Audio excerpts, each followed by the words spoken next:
नमस्कार, मैं doctor Anupama Saxena LBS college Kotputli से। बच्चों, हमारा आज का विषय भी वही है जो पिछले 2 व्याख्यानों से चला आ रहा है, यूरोप का पुनर्गठन।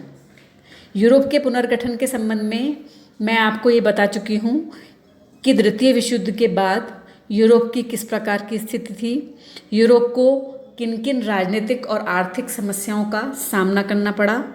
इसके अलावा पश्चिमी यूरोप के आर्थिक और राजनीतिक एकीकरण के प्रयास किस प्रकार किए गए। आज मैं आपको यूरोप की सैनिक सुरक्षा के लिए किए गए प्रयासों के संबंध में बताऊंगी। शीत युद्ध के आतंक ने पश्चिमी यूरोप के देशों को एकीकृत सुरक्षात्मक प्रयत्नों की आवश्यकता महसूस कराई, जिसने सैन्य संधियों का जाल सा बिछा दिया। द्वितीय महायुद्ध के बाद पश्चिमी यूरोप की सैनिक सुरक्षा की दृष्टि से निम्नलिखित संगठन प्रमुख रहे। पहला है डंकर्क संधि। यह ग्रेट ब्रिटेन और फ्रांस के मध्य 4 मार्च 1947 को 50 वर्ष के लिए की गई थी। यह जर्मन आक्रमण के विरुद्ध एक दूसरे की सहायता करने की सैनिक संधि थी। ब्रिटेन तथा फ्रांस ने यह निश्चय किया था कि जर्मनी द्वारा आक्रमण की नीति को स्वीकार करने एवं संयुक्त राष्ट्र द्वारा जर्मनी के विरुद्ध सैनिक कार्यवाही न करने पर दोनों देश एक दूसरे को सैनिक तथा अन्य प्रकार की सहायता उपलब्ध कराएंगे। इस संधि द्वारा दोनों ही देशों ने एक दूसरे को यह भी आश्वासन दिया कि वे दोनों एक दूसरे को निरंतर आर्थिक सहयोग तथा सहायता करेंगे। डंकर्क संधि के अतिरिक्त जो दूसरी संधि इस संबंध में की गई वो थी ब्रुसेल्स की संधि।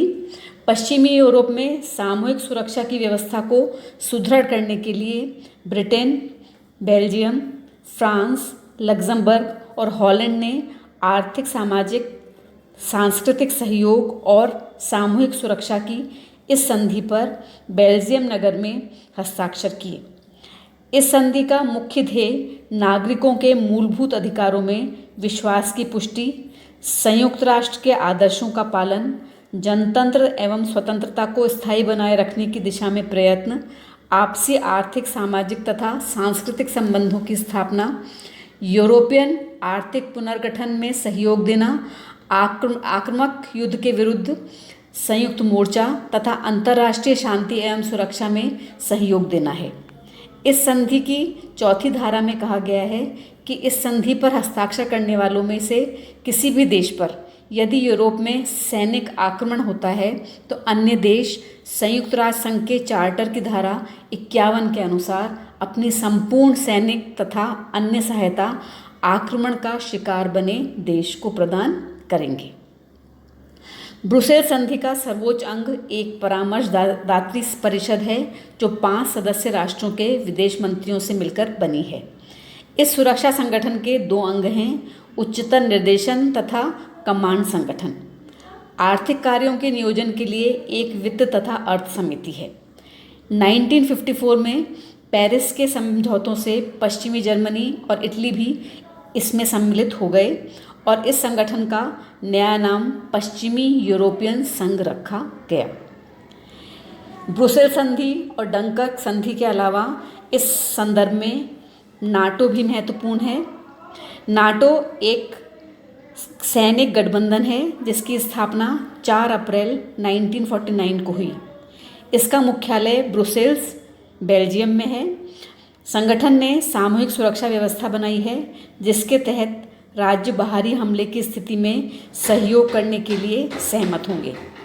गठन के प्रारंभ के कुछ वर्षों में यह संगठन एक राजनीतिक संगठन से अधिक कुछ नहीं था, लेकिन कोरियाई युद्ध ने सदस्य देशों के लिए प्रेरक का काम किया और 2 सर्वोच्च कमांडरों की दिशा निर्देशन में एक एकीकृत सैन्य संरचना निर्मित की गई।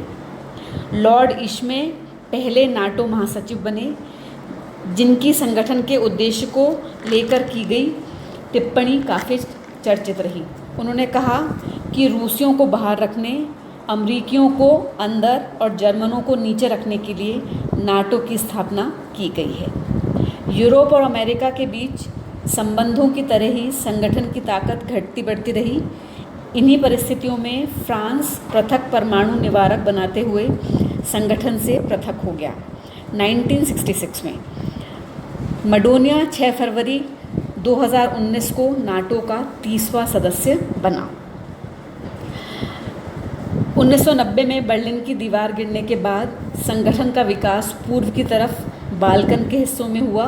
संयुक्त राज्य अमेरिका ने 11 सितंबर 2001 के आतंकवादी हमलों का सामना करने के बाद नाटो नई चुनौतियों का सामना करने के लिए नए सिरे से तैयारी कर रहा है, जिसके अंतर्गत अफगानिस्तान में सैनिकों की और इराक में प्रशिक्षकों की तैनाती की गई है। बर्लिन प्लस समझौता नाटो और यूरोपियन संघ के बीच 16 दिसंबर 2002 को बनाया गया एक व्यापक पैकेज है, जिसमें यूरोपीय संघ को किसी अंतर्राष्ट्रीय विवाद की स्थिति में कार्यवाही करने के लिए नाटो की परिसंपत्तियों का उपयोग करने की छूट दी गई है, बशर्ते नाटो इस दिशा में कोई कार्यवाही नहीं करना चाहता हो। नाटो के सभी सदस्य संयुक्त सैन्य खर्च विश्व की रक्षा व्यय का लगभग 70% से अधिक है। इसके अतिरिक्त एक अन्य संगठन यूरोपीय प्रतिरक्षा समुदाय है। कोरिया युद्ध के बाद अमेरिका ने यह दबाव डाला कि यूरोप को अपनी सुरक्षा के लिए ज़्यादा धन अदा करना चाहिए और जर्मनी का फिर शस्त्रीकरण होना चाहिए। 25 मई 1952 को बोन में 6 राष्ट्रों France, Italy, Germany, Belgium, Netherland तथा लग्जमबर्ग ने यूरोपीय प्रतिरक्षा समुदाय की संधि पर हस्ताक्षर किए। इस संधि के अनुसार संधिकर्ता राज्यों की सब सेनाओं को मिलाकर नाटो की कमान में एक यूरोपियन सेना का अंग बनाना था।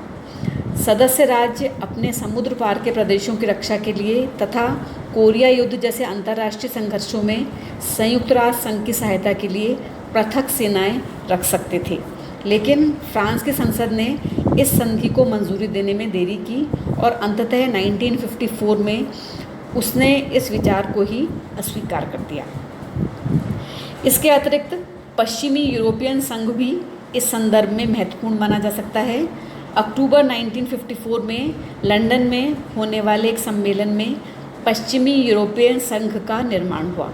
इस सम्मेलन में यह निश्चय किया गया कि पश्चिमी जर्मनी पर मित्र राष्ट्रों का सैनिक अधिकार समाप्त कर दिया जाए, उसे नाटो में सम्मिलित होने का निमंत्रण दिया जाए तथा इसके बदले में पश्चिमी जर्मनी ने यह स्वीकार किया कि वो अपने शस्त्रों के उत्पादन पर स्वेच्छापूर्वक नियंत्रण करेगा। यह यूरोपियन प्रतिरक्षा समुदाय की अपेक्षा कम अधिकारों वाली योजना थी। इसमें सारे यूरोप की एक सेना बनाने का विचार छोड़ दिया गया था तथा नाटो की अध्यक्षता में राष्ट्रीय सेनाओं को मान लिया गया था। इससे यूरोप के राजनीतिक दृष्टि से वस्तुतः एक होने की आशा की संभावना अब समाप्त हो गई थी। अब पश्चिमी यूरोपियन संघ का एक ही काम रह गया था कि वह शस्त्रों के नियंत्रण की देखरेख करे और वह भी प्रधान रूप से जर्मनी की सैनिक प्रभुता को रोकने के लिए। तो बच्चों, पश्चिमी यूरोप को सैनिक रूप से संगठित करने के लिए इस प्रकार अनेक प्रयास किए गए। तो इस व्याख्यान में मैं आपको इतना ही बताऊंगी। अगले व्याख्यान में मैं यूरोप के पुनर्गठन से संबंधित किसी दूसरे पक्ष की चर्चा करूंगी। धन्यवाद।